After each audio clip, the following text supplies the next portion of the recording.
And we are live, guys. What's up? What's up? What's up? How y'all feeling? It's your man DL Saint.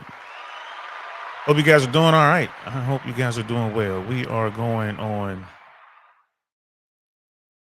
Actually, we're going here and we're going on Downrange Podcast. We're doing both. We're doing both. I guess you can. I was seeing that it allows us to broadcast on both. I don't know how that works, but the streams are going simultaneously, right? So happy Monday. Hope you guys are doing all right. The world is in a bit of chaos right now, man. We talked about this. I was in Miami over the weekend.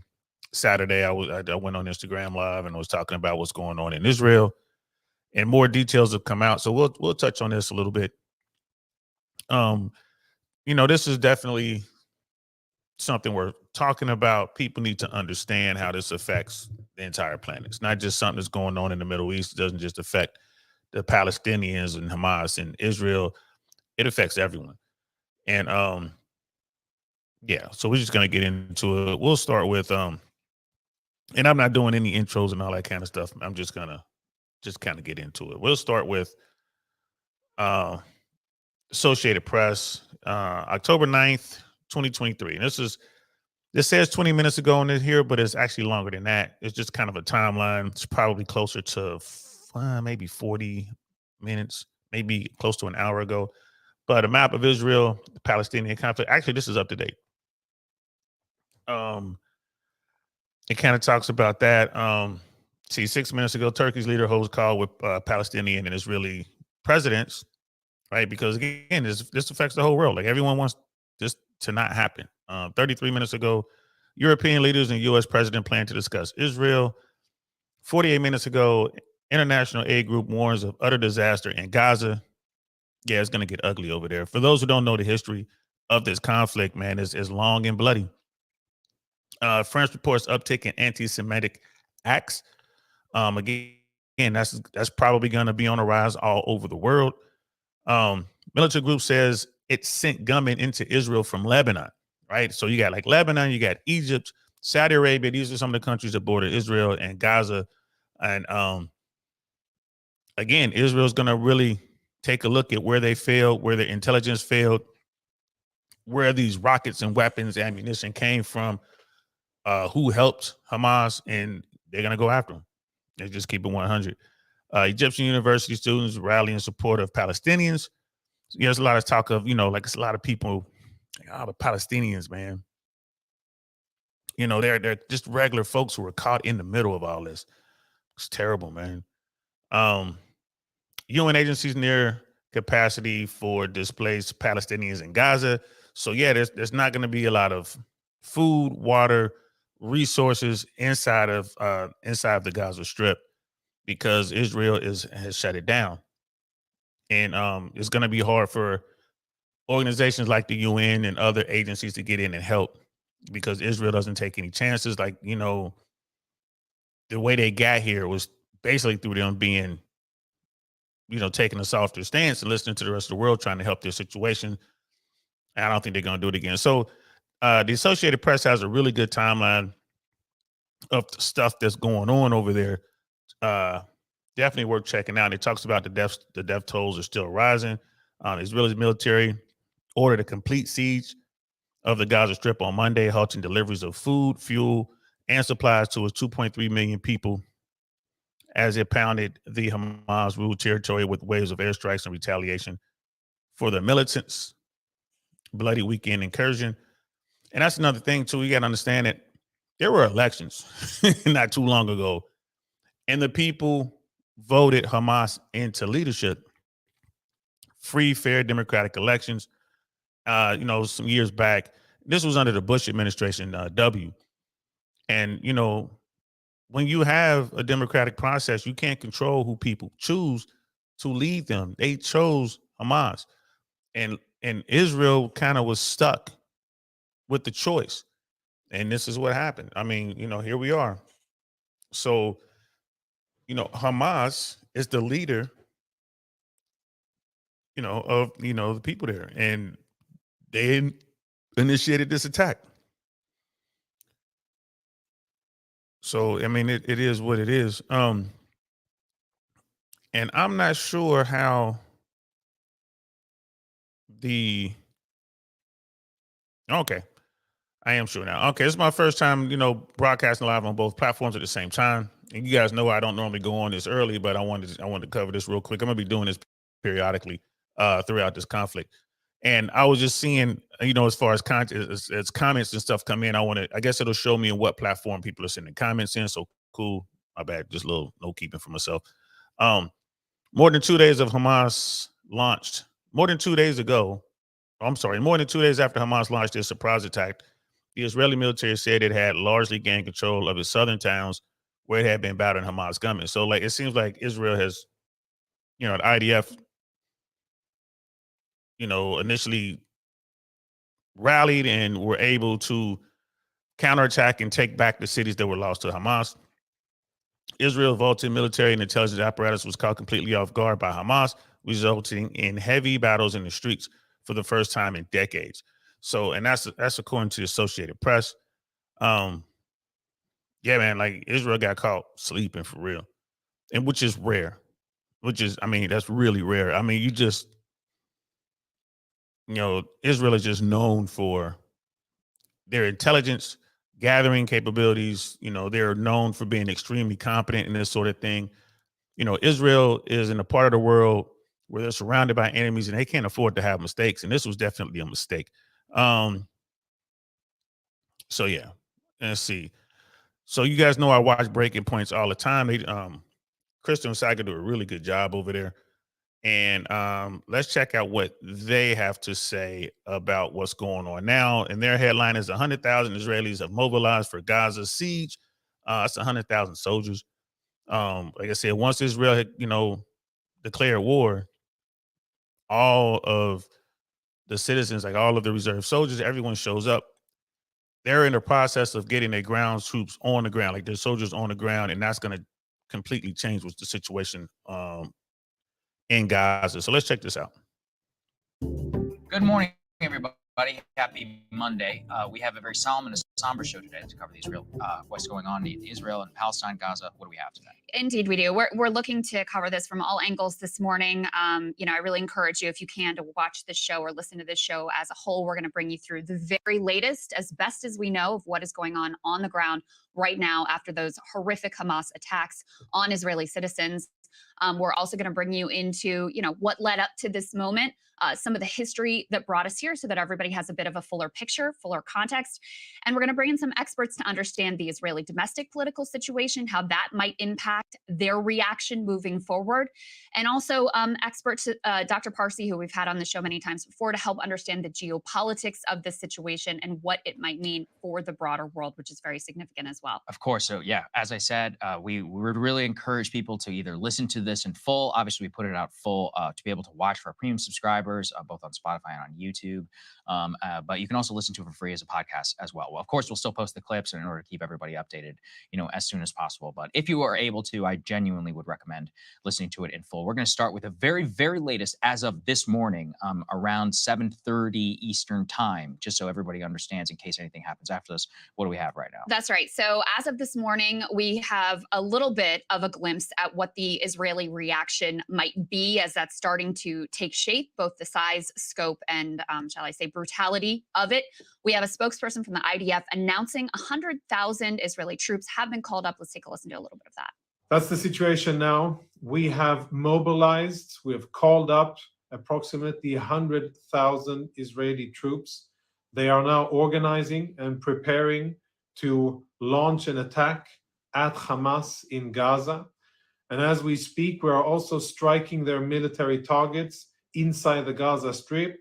And so far, we have been able to kill more than 400 terrorists. So right there lets you know that Israel is going to do what Israel does.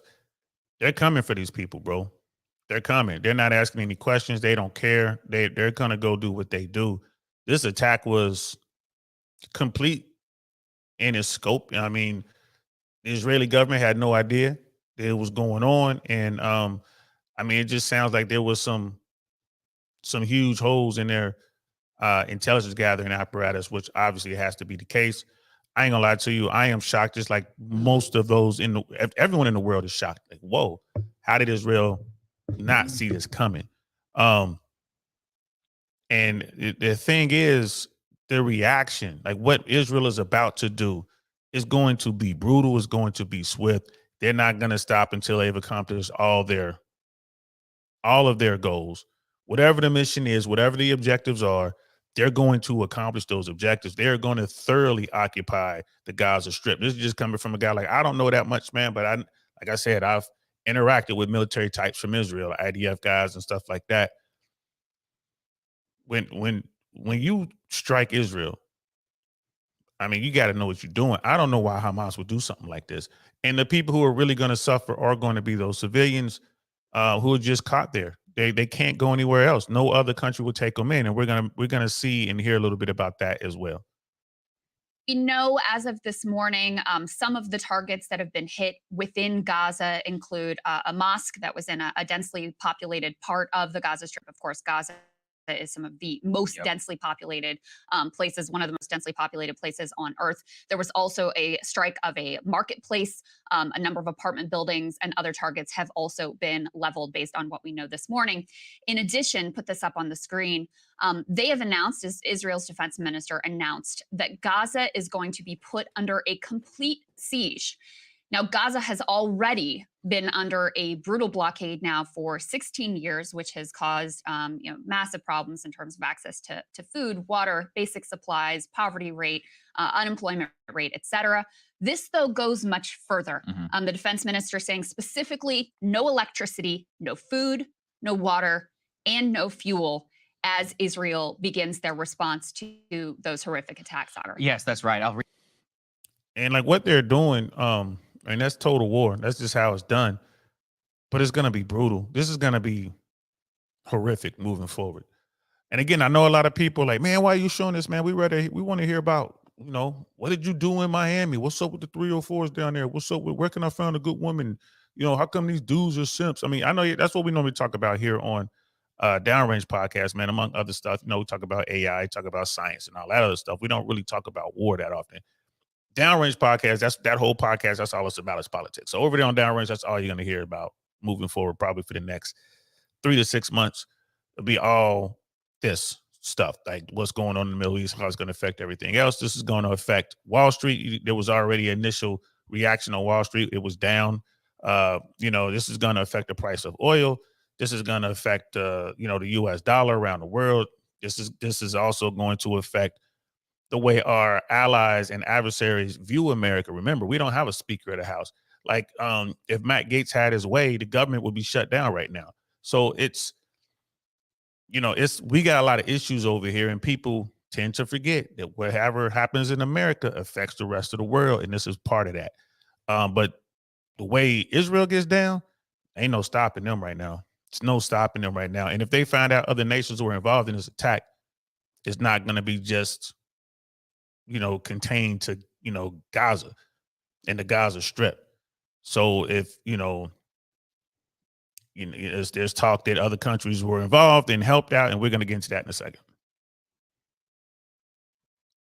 Read the full quote here. He says, quote, that he's got no electricity, no food, no fuel, quote, we are fighting human animals and we will act accordingly. So all of this is almost 48 hours or so in response to the attacks. And what we thought we would do is, for anybody who wants like a fulsome picture of it, is just put together some of the most shocking moments. We go ahead and start playing them. Everything began to mount over on Friday and on Saturday during the holidays, actually, inside of Israel. And what people can see here are thousands of rockets that were initially launched from Gaza towards Israel. That was kind of the prelude to what, Crystal, eventually turned into one of the most shocking attacks that we have seen in modern history, because of the size and the scope of Israel's defense that has justified so much of the security state there. Like, for example, when those who are watching right now, you can see guys literally in the middle of the street, tanks and things getting swarmed. And then there's also been a lot of attention around the complete inability for Israel to thwart attacks, Crystal, by air and land and sea, with multiple cities that were completely overrun, infiltrated, and hundreds of civilians who were shot dead, or in some cases were also kidnapped. We'll bring you the latest on that. This is one of the crazy. And this video they're showing right here, that was militants bulldozing down the wall right? They always talk about Israel has this wall in Gaza, and they just took a bulldozer and bulldozed the wall out of the way. You know, there's a lot of Americans in this country talks about a wall. You know, the effectiveness of walls, they're only effective if you have the personnel on the ground that can secure it. You know, again, this is just stuff that people don't think about, man, because people just don't think. Easiest ones to me, Crystal, is them actually demolishing the barrier, the perimeter wall, which was long vaunted as one of the most important things in all of Israel. You know, the high-tech perimeter That's border wall with all these all these sensors. Here we have like burned out cars and other areas from the music festival. So you know, the moments and all this were absolutely shocking and immediately invited some Israeli responses people can see on the screen in front of Yeah, us. and actually, what we're watching right there is Israel's retaliation in Gaza City, leveling that apartment building there. Mhm. But yeah, as you said, Sagar, and this was timed to roughly correspond with the 50-year anniversary of the Yom Kippur War, which was another shocking surprise attack. Where Israel initially struggled to repel a coalition of Arab states. That war looms very large in terms of Israeli national consciousness and has been used to help justify this buildup of the mass Yes. security state and the surveillance state. And, you know, part of what was so shocking here is there, I think, had developed a sense of comfort and security and, in a sense, complacency while the Israeli domestic population was protesting and fighting Yes. over Netanyahu's, you know, attacks on the independent judiciary there. So that's part of the backdrop that we'll get into as well. The other piece of this attack, which did directly target Israeli civilians, was a significant program of hostage taking. Yeah. So we don't know the exact numbers yet. Israel doesn't know the exact numbers yet, but you're viewing some of the videos of hostages being taken by Hamas militants. The latest numbers I saw are somewhere around 150 known hostages. You can see, you know, women, elderly, children, all targeted. There are all. And you see these guys with this older woman who is old enough to have been a survivor of the Holocaust during World War II. You know what I mean? I'm not saying that she is, but she's definitely old enough. You have this old woman and these guys have her hostage, it appears, and they're sitting there as all smiles like they playing a game. I don't know what they were thinking, because Israel's about to come and they're going to come hard. And these are just innocent civilians. These are just people, Israelis living their life, and they got caught up in this. It's definitely going to be a problem. Brother Andrews in the building was good, man. He's like, this is crazy and ironic. Why does this happen after the Congress removed the speaker? The president has limited assistance to give. Yeah, this was too well planned. Yeah. I've had people hit me up. My cousin hit me up. In fact, he was like, hey, man, those secret documents, like those documents that Donald Trump had in his private residence, unsecured, right? We know for a fact that some of those documents talked about the Middle East. We know that for a fact. We don't know how many documents and what secure documents, right? Because some of those documents they took and they secured them again, and we'll never know. They're not part of the case because they're so secret. But you know, was there some sort of information that may have been taken from those documents that you know what I mean? Because everyone knew, like I said, everyone was at Mar-a-Lago. The Chinese were there, the Russians were there, you know what I mean? The Brits were there, the South Koreans were there. Everyone, friends and enemies were there because those documents were there, and everyone wanted to get their hands on them or have a look at those documents. This is a problem. And for those people out there thinking like, oh, you just beating up on Trump, he had the documents, bro, unsecured. This is the problem. This is a serious problem. If it comes to light that some of those documents had anything to do with this attack, right? You know, both governments, Israel and America, were occupied. This is a shame. Yeah, it is, man. You know what I mean? I see Wonderful 34. What's good, man? Good to see you, bro. Thanks for popping in here, man. We talking politics right now. It's a hardcore political talk we're about to have right here. Yeah, Trump gave info on Israel to the Australian millionaire. He may have, I mean, all that stuff is alleged unless, you know, it comes out in court. But if those documents had anything to do with this attack, you know, you look at Matt Gaetz. Now, you know, do I believe that Matt Gaetz has something to do or, you know, or somehow was loosely affiliated with this? No, I don't think that at all. I mean, it just happened, you know, but we know that Matt Gaetz didn't move until Trump told him to. It just happened. But the fact is, America is paralyzed politically.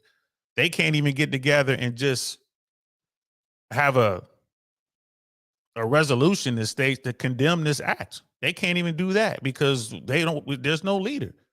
There's no leader of the House of Representatives, man. Our government is paralyzed right now, man. It's crazy. It's crazy. Let's continue. But yeah, like these videos, man. These people think it's a game, man, and this is why. Like what's about to happen when that 100,000, those 100,000 soldiers get their boots on the ground and enter the Gaza Strip, man? It's going to be a bloodbath, man. Also reports that Americans may be among those hostages. We can actually put that up on the screen. Still a question, still unconfirmed whether or not Americans are among the hostages taken here. This is a very emotional issue, not only for Israel, obviously also for the U.S., and really complicates what the Israeli response can be. Because if you have potentially hundreds of Israeli hostages being held by Hamas in Gaza, makes it much more difficult to respond because you have an Israeli domestic population, which would be very concerned about the well-being and safety of these hostages, understandably. And of course, their families are sick with worry about what is going to happen to them and their fate. Yeah, exactly right. And we don't have an exact figure here on the death toll so far, but it's already horrific in terms of the human cost. So let's put this up there on the screen. These were updated as of this morning. We know about 700 Israelis have been killed. That is including civilian and IDF members. 2,300 have been injured. On the Gaza side, we have 493 killed so far, 2,751 who have been injured. We don't have a breakdown within either of those figures of both IDF. I mean, already, over 3,000 casualties on the Israeli side, close to 4,500 casualties on the Gaza side, Palestinians. It's going to be, the numbers are going to climb. The numbers are going to climb. It's going to be exponential for the Palestinians. And for those members of Hamas that Israel is going after, rest assured, there are people out there that they know they want, that they're looking for, and then they're just gonna do what they do. It's man, this is gonna be so bad. This is going to be so bad. Yeah, and Brother Andrew's right. Palestinian civilians will suffer too. This is a new cycle, yeah, bro. This is gonna last. We're looking at decades. Israel is not gonna take their foot off the backs of the Gaza Strip moving forward. Israel is going to be right there. They're going to let all Israelis who want to settle in there. It's going to be bad, beyond bad. This is just going to be horrific. But these numbers are going to, by the end of the day, these numbers will probably be tripled by the end of the day. And once those soldiers get there, and civilian, and same thing on Hamas militant or whatever, Hamas member, and actual like citizens of Gaza. But I think that what really we can try and underscore is the shocking nature of the attack, because as you said, the modern foundation of the Israeli state is that we will keep you safe. This is already the single largest loss of life in a single day in Israeli history. So this will loom large now for a long time, but will probably loom even larger than not only just the horrific figures, was the ability to have an incursion directly into major Israeli cities. We have a map that we can go ahead and put there up on the screen, just so people can get a little bit of an idea. I mean, the perimeter around Gaza was effectively useless here.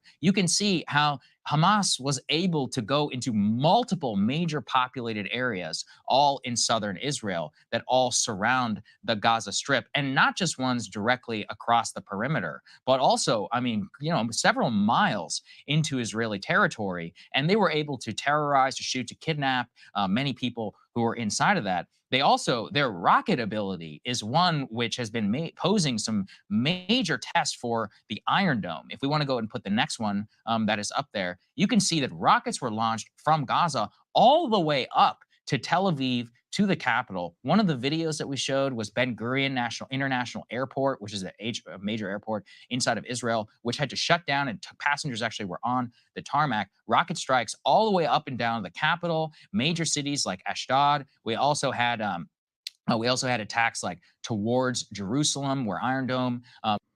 Like all these places on this map where Hezbollah was able to strike.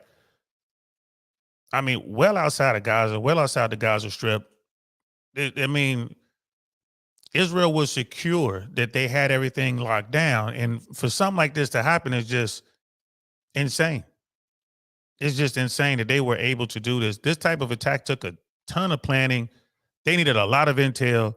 They had to figure out ways to smuggle all of their, munitions in and all that sort of stuff. They needed a place to actually train. So someone had to help them. Someone had to help them. And they say it was Iran.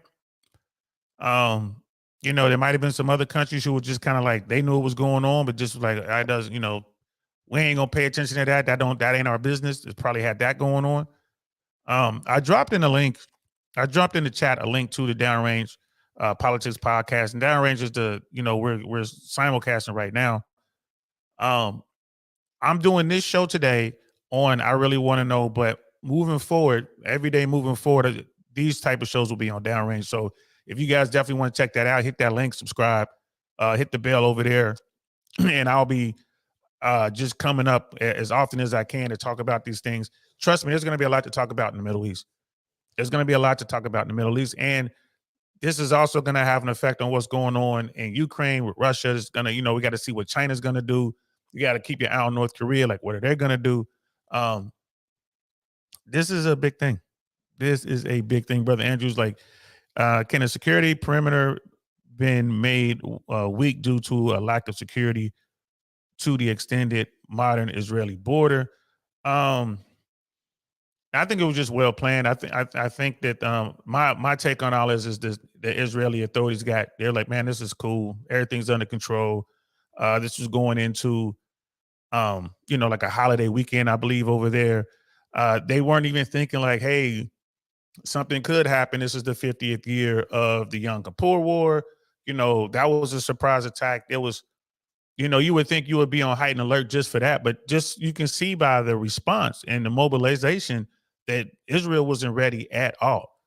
At all. It was like no one was ready. I think the Israelis who initially responded to the attack were just, people who were close and, service members who had their weapons and equipment with them. That you saw that a lot I saw that a lot in Israel when I talked to Israelis and stuff like that.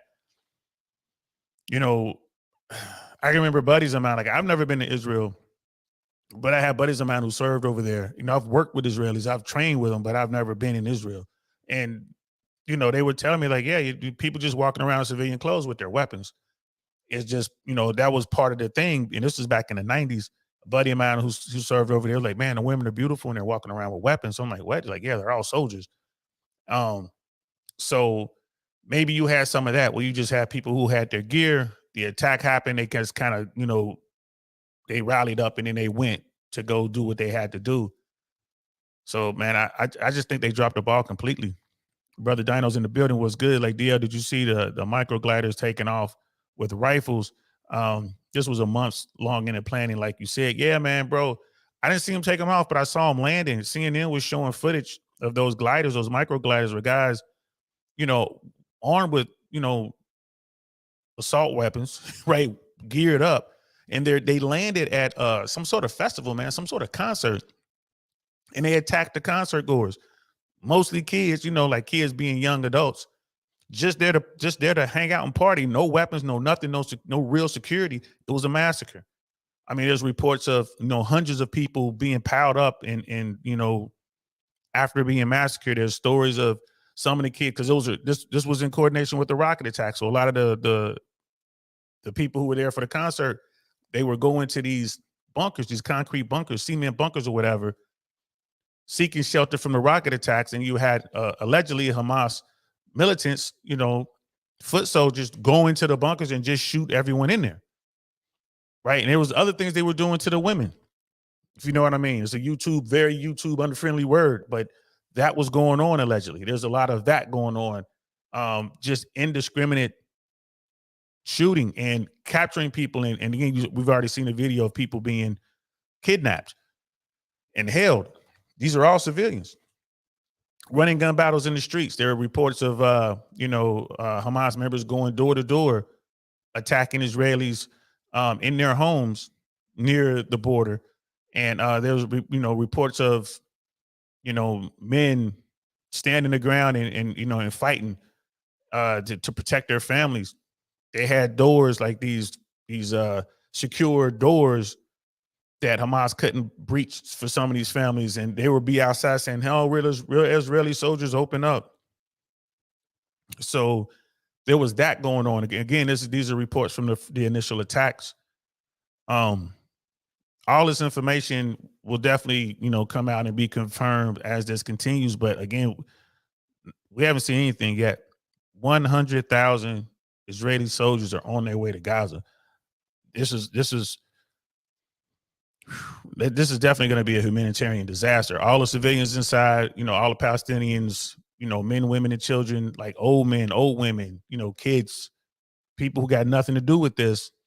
They voted this government into power. This is what happens. This is what happens. And now they're not going to have any food, and they're not going to have any gas, any electricity, any clean water. They're not going to have any, very, very limited medical supplies. And a lot of people are already hurt. They're pulling people from rubble now. This is going to be horrific. Yeah, brother, my heart goes out to them too. My heart goes out to the civilians at that event during this religious holiday. Yeah, man, these types of attacks, bro. I mean, this is when you see the worst of humanity, man. Like this type of war, like total war, it's not a game. It is not a game. 260 killed at that festival, bro. Yeah, I've heard those numbers. Escape roads blocked off. They were hunting them for 5 hours. I wonder if communications were attacked by Iran. Maybe if it was some sort of cyber thing, I doubt if Iran would do anything more than that. Because now you even have the Wall Street Journal says sources inside of Iran were claiming responsibility and say, yeah, we helped Hamas. But the official word from the Iranian government is like, we had nothing to do with it. It's, bro, like I said, and if it comes out that they can prove that Iran has something to do with this, bro, I'm telling you, Israel will go see them. They have no problem going to see anyone who had anything to do with this. If the Egyptians had anything to do with this, you know what I mean? Man, it's crazy. Let's continue. Was activated. So thousands and thousands of rockets that had been launched there. There's another map that we can show up there. This is from the retaliation so far by Israel, majorly in Gaza City.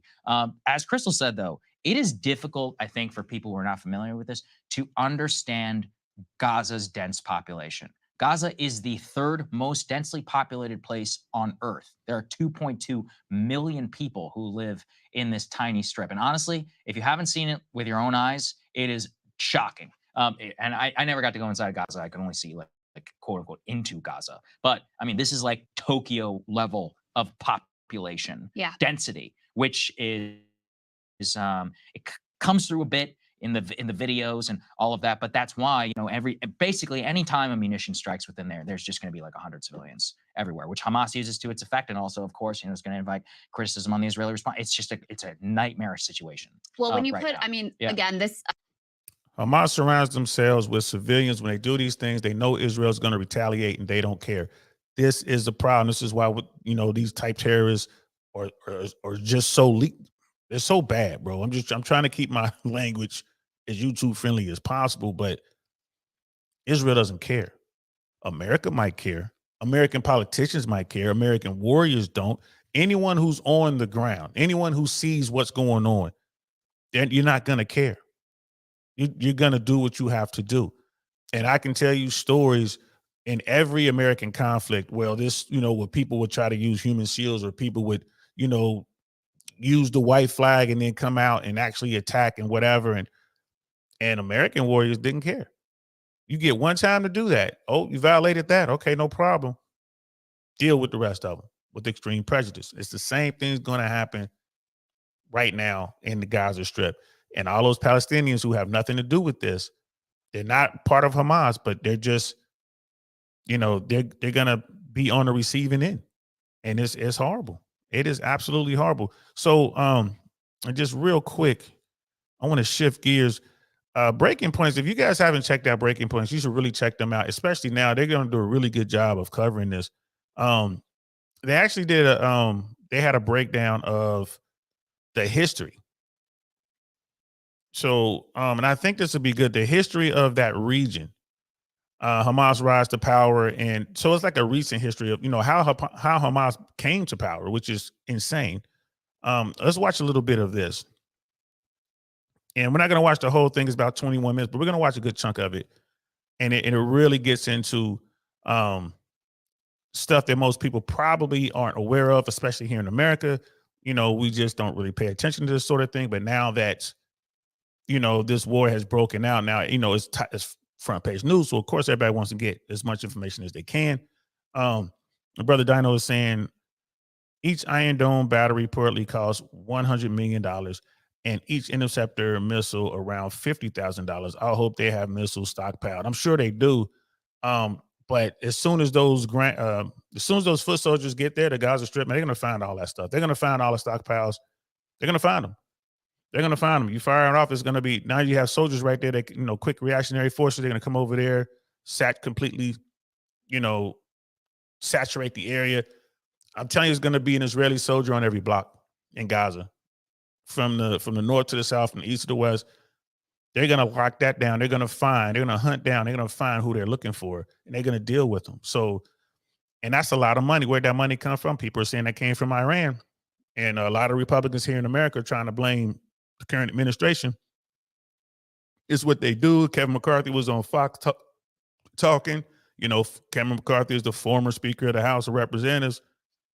Now he wants to be a leader. Like, come on, man. It's crazy. But he made a couple good points, but it was a lot of his stuff was political. But he made some good points, and he was lashing out at the Democrats in the current administration, but he's also lashing out at some of the Republicans. But he didn't lash out at Trump at all. I found that interesting. But here we go. Let's check this out. I feel like every time these break out, we appear to try to talk about it in a vacuum. And you reference some of that. But the truth is, even in the 40-something minutes that we've already been speaking, we've only covered, what do you think, maybe 15 years of history? So I was thinking— Not even, yeah. Well, look, and we're going to be talking here about Gaza. We are not going back all the way to the Balfour Declaration and all of that, because otherwise we'd be here for several hours. But I thought it would be at least semi-useful to give people a primer on Gaza, what exactly it is, or the development, and at least its history in regards to the modern Israeli state, and then very, very high level. I'm sure that some of this will be not characterized to the liking of scholars and all those other people out there. So please forgive me. I genuinely am doing my best. Let's put this up there on the screen. This is the map from 1949. So they're showing this map from 1949. This is a pretty good map. Like, when you guys look at this, and they're going to do a really good breakdown, man. Like, for a quick little breakdown, quick brief history and what's going on today, what led to it today. It doesn't go all the way back to the 40s, of course. It goes back to where it is today. And this is 1949. And this is when they first came to power. This is when Israel came. And you look at the West Bank, you look at Gaza, you look at Jerusalem and all that. And, you got Syria, you got Jordan, you got Egypt, right? Saudi Arabia has a little bit in there. These are the countries that surround Israel. And then they have to deal with the Palestinians inside of Gaza, right? So this is the situation that they walked into. And he's going to talk about how this map changed after the 6-day war. After the Arab-Israeli War, after the establishment of the State of Israel by the United Nations, and after the British Mandate was terminated. What you can see are the 1949 armistice lines. Gaza was under Egyptian occupation after the Arab-Israeli War. Critically, it remained under Egyptian occupation and Egyptian administration, along with some United Nations, councils and other things, effectively until the 1967 war. Let's go ahead and put that up there, please, on the screen. This is very critical. After the 1967 war, what otherwise is known as the Six-Day War, you could see that the Gaza Strip was taken and occupied by Israel, as well as the West Bank, the Golan Heights, and the Sinai Peninsula. So when, this is a really good point too. This is an excellent point being made here, because Israel took all that during the 6-day war, right? 6 days to beat 3 countries, and they expanded their territories and could have expanded further if they wanted to. They could have pushed further into Syria if they wanted to. Jordan, they could have pushed into, they took, the Sinai, but they could have pushed into Egypt. They thoroughly beat these 3 countries in 6 days. I don't know if you guys know much about that, man, but there's a ton of really good documentaries out there. Of course, there's a million books out there on the subject. you know, people ask me like, why, like, hey man, why why you be rocking with Israel like that? In 6 days, they beat 3 countries. 6 days, right? The Israelis fight. I mean, they know what to do. Like you got to respect that, bro. You got to respect it. Now I get it. People like when they came in and they took over and they did this and that, man, whatever. They still there, right? Surrounded by people who do not want them there, including folks who are inside the gates, literally, right? So this is what's going on. Yeah, you're right, bro. He was like, yeah, like Kevin, Nikki, Steve, the carpetbaggers doing their best to blame Biden when the $6 billion is still in Qatar. Yeah, bro, look, man. They're gonna talk and say what they're gonna say, both sides, man. I ain't gonna lie to you, man. The Republicans and the Democrats, man, both sides are messed up. It's the Republicans are really just out there with it. The Dems at least have leadership and they're able to keep the young crazies under control, whereas the Republicans can't. But now we need a functioning government. We need America to be America and step up, and we can't because of what Gates did. This is horrible, man. This is a horrible state of affairs. But let's continue with the video. Eventually, after a series of international agreements, what has happened is that Gaza fell under a quasi, Palestinian Authority type government, but multiple different international engagements that happened as to how the place would be administered. It eventually led to withdrawal from the Sinai Peninsula in exchange for peacekeeping. The West Bank and Gaza then had the establishment of the Palestinian Authority. And then much of the 60s all the way up until the 2000s, that's where we saw things kind of settle. Then this also included, though, by the way, Israeli settlers and people who lived inside of Gaza. After the Oslo Accords that were signed in Oslo, brokered by President Bill Clinton and the international community, they eventually agreed to quote unquote Israeli disengagement from the Gaza Strip, which meant Israel would no longer occupy the territory. They would no longer have a presence. They would no longer have citizens that lived inside of Gaza. 2005 is when this policy was officially implemented. They were forcibly removed, many Israeli citizens, from Gaza. And the idea was, okay, now Gaza and the West Bank, you guys hold elections, you guys administer under the Palestinian Authority. He's right, though. And I remember when that happened, when Israel did forcibly remove Israelis, it was fighting going on. Some Israelis chose to stay. Those who had already settled inside of Gaza, like, no, we're going to stay here. And when I say fighting, it was Israelis shooting at Israelis. Like, that was a big thing. I remember watching that in the news, like, wow. And it just really showed you how complicated, how convoluted that whole situation is with respect to the Gaza Strip, with respect to Israel and the rest of the Middle East. And it's not a simple thing. People think it's just, it's just those guys against those guys over there. Like, nah, man, it's not a very simple thing. There are Palestinians out there who don't like Hamas, who don't like what's going on. Why? Because they've lived through this stuff before and now they got to live through it again. Right. So there's a civil war within Palestine. Like, you had just different fractions, and they're going to talk about that in a second, fighting each other. So, and then, of course, you got America. We're always sticking our nose in the stuff, and America has had a hand in some of that stuff, man. Like, it's crazy. What happened then is this. Let's put this up there on the screen. Hamas ended up winning the Gaza Strip Council vote, 7 out of the 10 councils in the Gaza Strip, and crushed the Fatah party of Mahmoud Abbas. And this party was, I guess, seen by the West, by Israel and others, as more moderate and not more willing to embrace terrorism and violence, whereas Hamas, not only being an Islamist party, has written in its constitution calling for the death of the state of Israel. Go ahead. Let me just interject 2 things there. Number one, because I think in an American context, it will help to recall that moment in American history. You've got George W. Bush and this idea of democracy in the Middle East, and we're going to, rebuild these nations in our image, et cetera, Iraq War, all of that.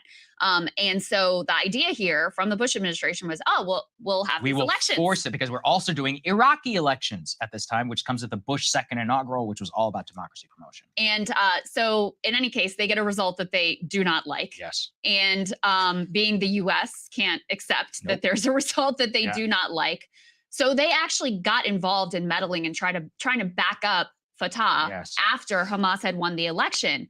And a lot of people argue that our, intelligence agencies getting involved in that intra-Palestinian conflict and effectively civil war really is what kind of led to Hamas taking over Gaza. And I also would be remiss if I didn't mention, in the spirit of blowback here, that Hamas was actually encouraged and supported and funded by Israel in the beginning as an attempt to be a bulwark against the PLO, who they didn't like, and they were sort of more like traditional. You see how convoluted this stuff gets? Like, you see America's hand in this, which goes all the way back to us getting involved, in the invasion of Iraq and going after Saddam Hussein after 9/11. The one country that had absolutely nothing to do with the attack of 9/11 is the country we invaded. Why? Because the president said that this guy tried to kill my father. Like, really, what are you doing here? You see how long we were stuck over there. You see what we did. A lot of this stuff is because of actions that we did as Americans. When you go back to 9/11, Taliban and Al Qaeda, that was it. They were in Afghanistan. We could have went in Afghanistan. I said this when this all popped off back in the day. Go into Afghanistan, you take care of business, you eradicate them. Right? You just take care of it. They were there, they were running the country, was doing what they were doing. Al Qaeda and the Taliban, we could have just taken care of them. And then that's it. Now you got this country that you can rebuild, and you want to have your democracy, have it right there in Afghanistan. Help those people and turn Afghanistan into the shining example of what democracy could be in the Middle East. But no, we didn't do that. We went after Saddam Hussein, which was wrong. And once we did that, we took the one strong dude out of the equation, and everything just went to crap. And then you look at this. Like Crystal was saying that Hamas was partially funded by the Israelis back in the day. I didn't know that, because I knew about the PLO, and it's like, oh, well, these are the guys, we can take care of the PLO because these guys aren't as bad as those guys. But now look at what we're dealing with now. Like, it's absolutely insane, but this is why you got to know your history. This is why you can't be ignorant. You got to go out there and figure stuff out. Look at what you did wrong and fix it. I mean, that's America's biggest problem. We don't fix our mistakes. And what I mean by that, just don't make them again. Like, all right, there's nothing we can do about Afghanistan right now, but we can surely not make that mistake again. We can not have a security lapse. We can, make sure that our intelligence apparatus is up and running like we thought Israel's was. And when you don't do those things, something horrific happens. We had 9/11, we've had Pearl Harbor, and now they have this. Man, it's crazy, bro. Like leftist freedom fight, like that's how they styled themselves. There were issues there as well, and corruption, etc. Right. But they had bolstered Hamas as an attempted bulwark against PLO, and then Hamas gets traction in part because of the aid they're able to provide in schools and healthcare, etc. And this very extreme, ideology and openly terroristic ideology. So they gain a lot of support, and they end up taking over Gaza in part because of the actions of both Israel and the United States. And that's where everything collapsed. So after the Bush administration refused to recognize Hamas, and then they effectively disengaged, we saw a split between Gaza and the West Bank, where they have different administrations. And that's when the Israeli blockade really began. So let's go ahead and put this graphic up on the screen. This is made by Al Jazeera, so it is biased towards them. Just giving people a heads up. And what they say and point is that there have been 4, before this point, major conflicts, I guess you could say. 2008 to 2009, there was a 23-day war with Hamas, eventually ended in kind of a ceasefire. 2012, there was 8 days. 2014 was probably the most significant one before what's happening right now, a 50-day long war. Again, all of it focused on either violations of ceasefire, in some cases on the Israeli side, in some cases with the Hamas side. Lots of rockets that were being fired, and eventually again ended in a ceasefire and a tentative stalemate. But I think that the most important thing for people to understand, as we said, is that this has been going on now for so long that we've gotten far too comfortable with the situation. It was never supposed to be like this. We were supposed to have elections and we're supposed to move forward. Then Hamas won the election, and we're like, no, we're no longer going to think of this as legitimate. Then is the Israeli government is like, well, we're going to put this under blockade because we've got a bunch of terrorist militants that are inside there. And if we don't, then they're just going to use the ability to have free flow of goods to smuggle weapons in, and they're going to threaten our security. And instead, what we've happened is, some weapons didn't get in, but a lot did, as we all just saw. Then 2.2 million people in one of the most densely populated areas on Earth, the third most populated, have also been living in basic squalor. And then the Egyptians have also been participating in this blockade, and they're basically cool with it at this point. The Egyptians, they don't want to deal with the Palestinians. And I think that's another place where a lot of the Arab states, they shouldn't be let off the hook. The Qataris, the Saudis, the Egyptians, the Emiratis, the Abraham Accords and all of that was basically an attempt to just move past it. They're like, we don't want to deal with this anymore. We're just going to Yeah, pretend we're it done. doesn't exist. Right. And this is the Qataris and the And then, that happens. Brother Knight, what's good? I see you, man, in the building, man. Welcome. And I haven't been using any sound effects, guys, because this is so serious. The loss of life that has already occurred is horrific and is only going to go up. Saga was talking about the Middle East racism thing amongst the people in the Middle East, amongst all the Arab states and stuff like that, and how they all look down upon the Palestinians and no one wants to deal with it anymore. It's like, it's Israel's problem. We don't care what they do to those people. That's part of it as well. Is this going to get solved anytime soon? Absolutely not. It's about to be a horror show over there. If you want to have any idea of what it's going to look like moving forward, there's a movie out there called A Waltz with Bashir. You should. It's an animated one. It talks about the conflict in Gaza, and long before this, but it's going to actually mirror this. It's really good. It's a series of short. It's a series of short animated films. It won all kind of critical acclaim. It has to be at least maybe 8 to 10 years old, I think. Let's see if I can find it. That movie is definitely worth checking out. Let me see if I can find it. This conflict is going to take a long time. A very long time. Yeah, it's looks like it's on Netflix. Waltz with Bashir. 2008 is when the movie came out. Let me see if I can pull this up so you guys can see it. Watch this. If you want to get an idea of what's going on in the Middle East, and from the perspective of the soldiers who actually fought there and are going to be fighting there now. It's going to be their kids fighting there. This is a good one to watch. This is IMDb. I'm not going to show it. Probably got copyright stuff. I don't want to show the trailer, but yeah, and we'll get the photos. It's just animated shorts of the perspective of the war in Gaza through the Israelis, and it's really, really profound. It's a really good movie. It'll definitely have you thinking, and I mean, it's going on right now. It's going on right now, and these pictures. Yeah, I ain't gonna lie to you. I would check this out. It'll give you an idea of what they are facing over there from the Israeli side. It gives you a perspective a little bit from the Palestinian side. But this is an Israeli, this is about what the Israelis, were facing and what they did. This is an excellent movie. Excellent movie. And it'll give you an idea of what's going on. Yeah, and this is the actual short. It talks about the waltz of Bashir and what was going on. And yeah, you want to know what's going on over there. You want to know what this conflict is going to look like moving forward. Watch this movie. It'll definitely give you an idea of what's going on. And then get back to me.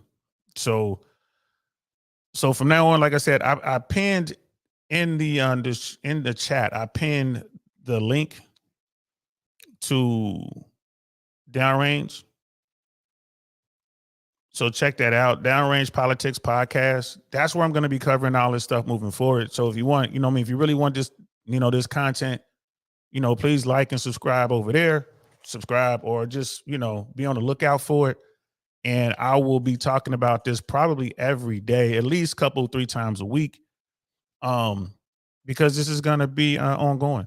And the Israeli the response that Israel is about to have to this attack, I mean, it's going to be bloody. It's going to be bloody. And I'm not sitting here saying this person is his fault and that person is his fault. It's just every action has an equal and opposite reaction, and the IDF's reaction is going to be something. And, you know, a lot of people like Israel is going to have to get their political situation together as well. There's a lot of political strife with Netanyahu's stuff. So they're going to have to get that together. Just like America has to get our political act together. Okay, you know, there could be more to come. I do believe that America has sent a carrier group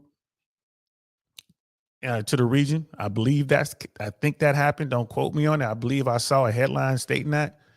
But America stands with Israel no matter what. And if this escalates, and it's going to be a problem for sure. If indeed this escalates, this could be a problem. You know, Ukraine, Russia, that was one thing, but this is something completely different. Israel will chase down and hunt down anyone who had anything to do with this, no matter where they go on planet Earth. They don't care about the borders. They're coming to see you. And America, you know, we back Israel. So, I mean, it is what it is. Miss Globe Girls in the building. Was good, love. Good to see you. I haven't seen you in a while. I was just in your neighborhood. I'll be back this weekend. I think it's your neighborhood. I'm not quite sure where you are. Be honest with you. But anyway, good to see you. Before America even got involved, Britain and France created this mess with spineless Egypt. Now, no one remembers history and the origins of the Gaza Strip conflict going back to the 1930s. Facts. Even in the video we showed, that went back to the late 40s. And I know a little bit about it, but I don't know. I really don't know. I'm gonna have to do my own little research. I'm gonna have to read some stuff. Thanks, sis. I'm gonna have to read some stuff and get up to speed on this. But like I said, this can escalate. This can escalate fast. If Egypt had anything to do with this, Israel's coming to see them. If it's true that Iran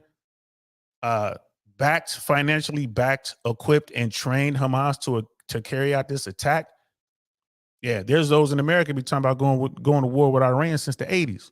So if Israel decides to go and make a move on Iran, then, you know, America's going to back that play. So again, this could erupt into something serious. And like I said, the dollar's already attacked on the dollar. How will this affect the financial side of things? How will this affect the power of the dollar moving forward? If some sort of some regional conflict does come out of this, if we do make moves on Jordan, Iran, Egypt, Syria, and all the rest, who's going to back us? Like, what's NATO going to do? You know, there's all sorts of stuff. And Miss Globe Girl, she says the entire globe is my backyard. I ain't mad at you. I ain't mad at you at all. So again, if you guys want more of this content, it'll be on Downrange. I'll be back later today at 6 o'clock to talk about what we normally talk about over here on I Really Want to Know. Not quite sure exact. I got some ideas on some things. So we'll come up with something.